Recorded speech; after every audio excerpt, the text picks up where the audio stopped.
Naimbaga bigat mga kasibol, ngayong Webes, Marso 6, naganap ang trabaho para sa Bagong Pilipinas dito sa University of Abra, Benguet, Abra.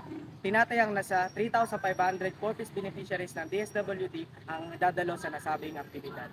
Sinagawa ang trabaho sa Bagong Pilipinas sa pangunguna ng DSWD, Katuwang Andole, at kasama rin dito ang iba't ibang ahensya ng gobyerno na nakiisa sa nasabing job fair. Nagbigay naman ng mensahe sina DSWD Field Office Car Regional Director Maria A. Katbagan na Platen, Dole FOCAR Regional Director Emelda Iro Manilos, at si Undersecretary Denise Flores Bragas ng Undersecretary for Capacity Building Group para sa mga purpose beneficiaries na dumalo sa nasabing job fair.